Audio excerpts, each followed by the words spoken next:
Olá! Hoje a gente vai mergulhar na estrutura de um sermão chamado O Grito do Campo. A ideia é ver como, partindo de um único versículo, ele consegue construir um argumento super forte sobre urgência e ação, usando umas técnicas de persuasão bem interessantes. Vamos lá? Para a gente começar, dá uma olhada nessa frase. É chocante, não é? Como assim uma tribo inteira aplaudindo Judas, o traidor, como se ele fosse o herói da história? Essa pergunta, que deixa a gente até meio confuso, é a porta de entrada para o nosso tema. Essa história toda vem da experiência de um missionário, Don Richardson, com o povo Sawi, lá na Nova Guiné, na década de 50. O lance é que, para a cultura Sawi, a traição era vista como uma virtude, sabe? Era um sinal de inteligência. Isso, claro, criava um obstáculo gigantesco. Como explicar uma mensagem sobre sacrifício para um povo que celebrava o engano?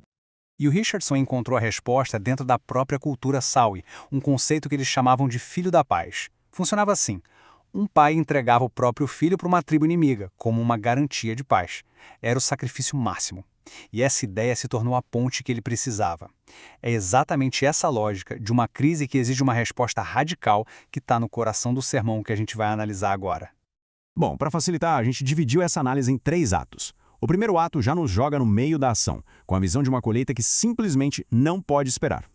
Esse aqui é o texto central, o motor de todo o argumento. E veja, ele não é apresentado como um lamento, mas sim como uma observação estratégica que exige uma resposta imediata. Vamos quebrar essa frase em partes para entender melhor.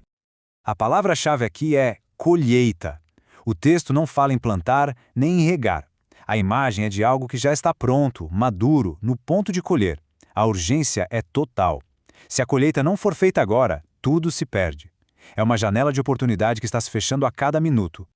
E para deixar essa ideia ainda mais clara, o sermão usa uma metáfora muito forte. Imagina um prédio pegando fogo com gente presa lá dentro. Ninguém para e diz, vamos fazer um planejamento estratégico para daqui a 10 anos. Não, a reação é de resgate, imediato. A metáfora muda a perspectiva de uma tarefa distante para uma missão de resgate de vida ou morte. E aí a gente chega no ato 2. É aqui que o conflito da história aparece de verdade. A crise da escassez. Ou seja, existe uma tarefa urgente, mas não tem gente suficiente para fazer. Aqui está a tensão da narrativa. De um lado, uma oportunidade gigantesca que precisa ser aproveitada agora. Do outro, uma força de trabalho que é pequena demais. É essa desproporção que cria o sentimento de crise. Para tornar essa ideia mais concreta, o sermão pinta um quadro na nossa mente. Pensa numa fazenda. 100 hectares de plantação, com os grãos dourados, brilhando no sol, prontinhos para a colheita. Uma riqueza enorme, ali, só esperando para ser recolhida. Agora, para essa tarefa gigantesca, imagina que aparecem só 3 pessoas para trabalhar. A desproporção é absurda, chega a ser trágica. A imagem não serve para culpar os 3 que foram, mas para mostrar o tamanho da perda por causa de todos os que não apareceram. O sermão então pega essa crise e aplica em cenários reais. A falta de gente não é só de missionários em países distantes, é também de pessoas engajadas aqui, localmente. E, o que é mais importante, de pessoas dispostas a serem trabalhadores árduos, e não só voluntários de vez em quando. Ok, se o problema é essa desproporção gigante, qual seria a solução? O terceiro ato sai da crise e apresenta a resolução. E ela é, surpreendentemente, bem direta. A solução que o texto aponta foge do que a gente esperaria. Não é sobre criar mais comitês, lançar campanhas de marketing ou organizar eventos. A ordem é orar. E não é uma oração qualquer, é um pedido específico, direcionado para a única pessoa que tem autoridade para resolver o problema, o Senhor da colheita. Esse quadro deixa a lógica bem clara, né? O pedido não é feito para um comitê ou para os próprios trabalhadores se organizarem. Ele é direcionado para cima, para a única fonte que tem poder de verdade para convocar e enviar. A responsabilidade da solução é então transferida da organização humana para a soberania divina.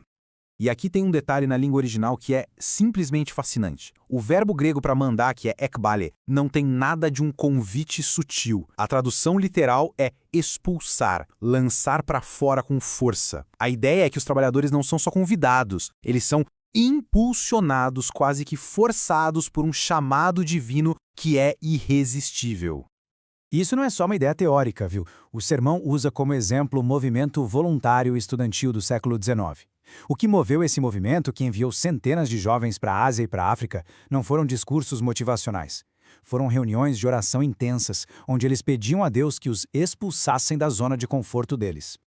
Isso tudo nos leva à conclusão do sermão, que amarra todas as pontas e resume tudo num chamado à ação que é prático e tem duas partes. A conclusão é um paradoxo muito poderoso. Pensa só. O primeiro passo é orar para que outros sejam enviados. Mas o segundo passo é a pessoa estar disposta a ser a própria resposta da oração que ela fez.